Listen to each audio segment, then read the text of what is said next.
شیخ الاسلام ڈاکٹر محمد طاہر القادری जे साहिबज़ादे अॼु सेवण जे मज़ाफ़ात में हिकु अज़ीम इंस्टीट्यूट जो इफ़्तिताह कयो आहे। असांखे ॾाढी ख़ुशी थी आहे। सिंध इल्म जो मरकज़ रही आहे ऐं इल्म खां दूरी असुल में उन क़ौम जी तबाही जो सबबु इल्म खां दूरी हूंदी आहे। जेकॾहिं सिंध जो नौजवान पंहिंजे दीनी इल्म सां, शरई इल्म सां ऐं असरी इल्म सां वाबस्त थी वञे त जहालत ख़तमु थी वञे। जेकी सिंध में दगा, फ़साद, फितना, झगड़ा आहिनि, इन्हनि सभिनी फितननि जो बुनियाद ला इल्मी, जहालत, बेदीनी आहे। सो मां गुज़ारिश कंदुसि पंहिंजे बच्चनि खे दीन जा इल्म पढ़ाइनि ऐं स्कूलनि कॉलेजनि में पढ़ाइनि। इल्म अल्लाह जी नेमत आहे। इल्म खां सवाइ इंसान अंधे जे मिसल आहे ऐं जेकी हसद आहे, बुग़्ज़ आहे, कीनो आहे, कुदूरत आहे, दिलुनि जे अंदरि नफ़रतूं आहिनि, झेड़ा आहिनि, झगड़ा आहिनि, इन्हनि सभिनी जो बुनियाद बे इल्मी आहे। जेकॾहिं इल्म जी दौलत सां सीना सीराब थी वञनि त इंशा अल्लाह ताला सिंध जो अॻियों उरूज वरी मोटी ईंदो। बिस्मिल्लाहिर्रहमानिर्रहीम।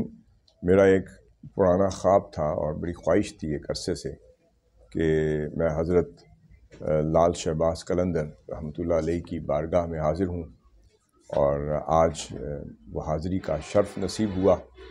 मैं इस पर अल्लाह का शुक्र अदा करता हूँ। और उसी से मुत्तसिल यहाँ एक बड़ा ख़ूबसूरत इवेंट हुआ और उससे कबल मिनहाज एजुकेशनल कॉम्प्लेक्स की उसके संग बुनियाद की एक तकरीब हुई। और जो एक ख्वाब है कि सिंध की सरज़मीन पर भी इसी तरह जामिया इस्लामिया मिनहाजुल कुरान होना चाहिए, यहाँ पर तालीमी मराकज़ होने चाहिए, यहाँ पर क्लासिकल और मॉडर्न साइंसेस का इम्तज़ाज होना चाहिए और यहाँ स्कूल बने, कॉलेज बने, यूनिवर्सिटी बने, इदारा बने और जहाँ से यहाँ के तसव्वुफ़ से ताल्लुक़ रखने वाले और इल्म के किसी भी शोबे से ताल्लुक़ रखने वाले जो आने वाली नस्ल है वो यहाँ से साइंसेस के साथ इक्विप्ड होकर, तसव्वुफ़ के साथ, साइंसेस के साथ, मॉडर्न नॉलेज के साथ और अलूम व फ़नून के साथ इक्विप्ड होकर तो इस वतन में, इस धरती में अपना किरदार अदा कर सके, जो अखलाक और जो अच्छे अखलाक के हामिल हों, जो अच्छे किरदार के हामिल हों और जो अच्छी सैंक्टिटी के और अच्छी प्योरिटी के हामिल हों। ये एक मकसद था। और आज जो ये प्रोग्राम हुआ है जिसमें जितने मशाइख़ इज़ाम हैं, उलमाए किराम हैं, मुफ्तियान हज़रात हैं, हमारे नहायत ही मुहतरम हस्तियाँ तशरीफ़ लाईं, मैं इनका भी शुक्रिया अदा करता हूँ कि ये इस इफ्तिताह के मौके पर मौजूद थे। एक बहुत अच्छा प्रोग्राम हुआ। तो अल्लाह रब्बुल इज़्ज़त हम सब को उसकी रज़ा जोई में और आक़िल साहब इस्लाम की बारगाह की अता और खैरात के साए तले काम करने की तौफ़ीक़ अता फरमाए। मैं अर्ज़ करूँगा कि यकीनन बड़ा कठिन वक्त है और बड़ी आजमाइश का वक्त है और मुश्किल तरीन वक्त है जिससे पाकिस्तान गुज़र रहा है। मैं बिलखुसूस अपने नौजवान भाइयों को ये अर्ज़ करूँगा कि आप कभी भी ला तक़नतू मिन रहमतिल्लाह के हुक्म पर अमल पैरा होते हुए हिम्मत का दामन न छोड़ें और जिद्दोजहद मुसलसल करते रहें। और इसकी जो सबसे बड़ा कामयाब तरीन रास्ता वो इल्म है और अमल है।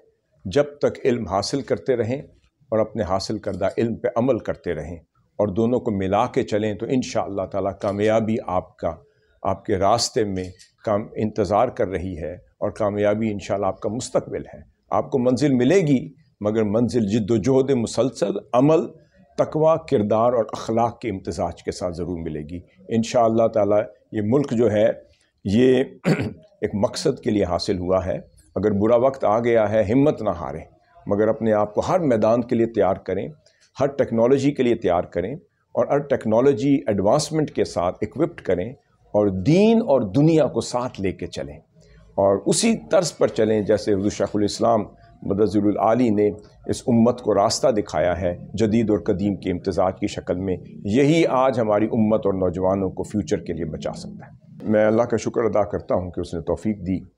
एक ऐसा कर्ज़ जो आक़िल सल्लल्लाहु अलैहि वसल्लम के रियासत मदीना के आइन के मुतल्लिक़ था, जो उसे अदा करने की और एक हकीर सी खिदमत पेश करने की अल्लाह ने तौफ़ीक दी اور دستور مدینہ کانسٹیٹیوشن آف مدینہ اور کانسیپٹ آف ویلفیئر اسٹیٹ، یہ 2 جلدوں پر 1400 صفحہ پر عربی میں، اردو میں، انگلش میں 3 زبانوں میں یہ جو کتاب آئی ہے، میں سمجھتا ہوں کہ یہ وہ ریاست کا وہ ماڈل ہے، پریکٹیکل ماڈل ہے جو آقا صلی اللہ علیہ وسلم نے 63 آرٹیکل پر مشتمل جو مدینہ پاک کی ریاست میں اسے امپلیمنٹ بھی فرمایا، اور وہاں پہ ایک ایگیلیٹیرین سوسائٹی، پلورسٹک سوسائٹی اور ایک ہائیبرڈ سوسائٹی اور ایک ملٹی ایتھنک سوسائٹی کا ایک ایسا ماڈل پیش کیا جس میں تمام مذاہب عالم کو ایک چھتری تلے جمع کر کے امت کا کانسیپٹ دیا، اور فرمایا انہم امت واحدہ من دون الناس۔